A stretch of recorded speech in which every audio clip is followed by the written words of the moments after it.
Hi friends, welcome to யாஷிகர். இன்றைக்கி Mahanadi சீரியலோட episode பார்த்துருப்பீங்க.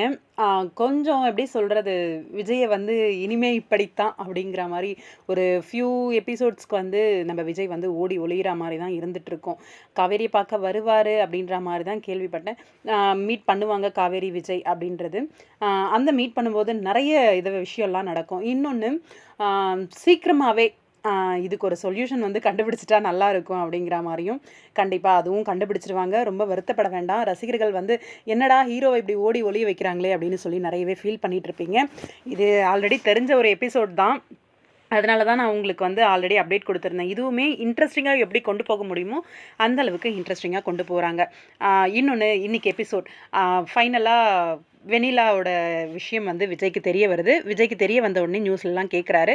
இங்கே அதுக்கு முன்னாடி சித்தி வந்து, நீயும் அஜயும் ஒன்றா இருப்பீங்கன்னு நினச்சேன், இந்த மாதிரி அஜய் உனக்கு எதிராக திரும்பிட்டான், அவனை தப்பாக வழிநடத்துகிறாங்க அப்படின்னு சொல்லி ரொம்ப ஃபீல் பண்ணி பேசிகிட்டு இருக்காங்க. நான் பார்த்துக்கிறேன் சித்தி, அவனுக்கு என்ன வேணுமோ நான் செய்கிறேன், நீங்கள் ஃபீல் பண்ணாதீங்க அப்படின்னு சொல்லி விஜய், இவ்வளோ நல்ல மனசுப்பா உனக்கு அப்படின்னு கையெடுத்து கும்பிடுறாங்க. இப்படிலாம் செய்யாதீங்க சித்தி அப்படின்னு சொல்லி நம்ம விஜய். இன்னொரு பக்கம் நம்மளோட கங்காவும் காவேரியும் பேசிகிட்டு இருக்காங்க. காவேரி வந்து கங்காவை நினச்சி ஃபீல் பண்ணுறாங்க. ஏங்கா நீ இதெல்லாம் மனசில் போட்டு குழப்பிக்கிற, ஒன்றும் ஆகாது அப்படின்ட்டு. நீ நேற்று எங்கே இருந்த அப்படின்னு சொல்லி, விஜய் கூடவா இருந்த அப்படின்னு சொல்லி கேட்குறாங்க கங்கா. ஆனால் வாயை திறந்து விஜய் கூட இருந்தேன்னு சொல்ல வர நேரத்துக்கு கரெக்டாக அம்மா வந்துடுறாங்க. அது சொல்ல முடியாமையே போயிடுது. இந்த இடத்துல விஜய் அரெஸ்டான விஷயத்தை வந்து குமரன் வேகமாக ஓடி வந்து சொல்கிறாரு. சொன்ன உடனே கொஞ்சம் பயம் பதட்டம் காவேரிக்கு. வேகமாக ஐயோ விஜய்க்கு கால் பண்ணாலும் கால் போக மாட்டேங்குது அப்படின்னு சொல்லி பயந்து போய் ரோட்டில் நடந்து போயிட்டுருக்காங்க. கரெக்டாக விஜய் கார் எடுத்துகிட்டு வராரு. கண்டிப்பாக காவேரிக்கு வந்து இன்ஃபார்ம் பண்ணணும் எங்கே இருக்கேன் அப்படின்றத சொல்கிறதுக்காகவே வந்திருக்காரு. காரில் ஏறு காவேரின்னு சொல்லி கூட்டிகிட்டு போயிட்டே இருக்கும்போது சொல்கிறாரு, இந்த மாதிரி என் ஃப்ரெண்டோட கெஸ்ட் ஹவுஸில் தான் இருக்க போகிறேன் கொஞ்சம் நாளைக்கு, அட்வொகேட் தான் இப்போதைக்கு போய் சிக்க வேண்டாம், கேஸ் போட்டுருவாங்க அப்படின்னு சொல்லியிருக்காரு அப்படின்ற மாதிரி விஷயத்த சொல்கிறாங்க. அப்போ அட்வொகேட் சொல்கிறதையே கேளுங்க, உங்களை போலீஸ் ஸ்டேஷனில் மறுபடியும் போய் உட்கார வச்சுருவாங்க, வேண்டாம் அப்படின்ற மாதிரி காவேரிக்கும் ஒரு சிம்மை கொடுத்து, இந்த சிம்மில் என்னை காண்டாக்ட் பண்ணு, உன் ஃபோன்லேருந்து காண்டாக்ட் பண்ணாத ட்ரேஸ் பண்ணிடுவாங்க அப்படின்ற மாதிரி ஒரு விஷயத்தையும் சொல்லிட்டு விஜய் வந்து இறக்கி விட்டுட்டு போகிறாரு. ஃபீல் பண்ணாத காவேரி, எல்லாம் சரியாயிரும் அப்படின்ட்டு. இப்போ வரைக்கும் விஜய் காவேரி 2 பேருமே இது தற்கொலை அப்படிங்கிற மாதிரி தான் நினச்சிட்டு இருக்காங்க.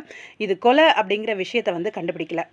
இந்த பக்கம் காவேரி ஹாஸ்பிட்டல் போய் வெண்ணிலாவை பார்க்கறதுக்காக போகிறாங்க. என்ன ஆச்சு அப்படின்னு அவங்க மாமா கிட்ட கேட்கும்போது, அவங்க மாமா வந்து இந்த மாதிரி ஒரு முடிவு ஆல்ரெடி அவள் கல்யாணத்தப்பையே சொன்னா தானே கோவில்லையே, சூசைட் பண்ணிக்க வந்துட்டு அதுதான் பண்ணிக்கிட்டா. ஆனால் கொஞ்சம் கேப் விடுறாரு, யோசிக்கிறாரு நடந்த உண்மையை.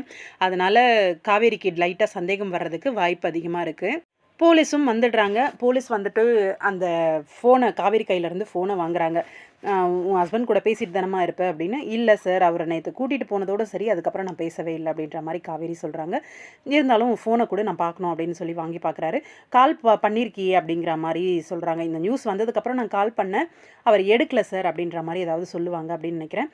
அது மட்டும் கிடையாது, காவேரி இப்போ காவேரி தங்கியிருக்காங்க இல்லையா வீடு, அந்த இடத்துல விஜய் ரூம் எடுத்து தங்கியிருந்தார் இல்லையா, அங்கே போய் விஜய் வந்து சர்ச் பண்ணுறாங்க.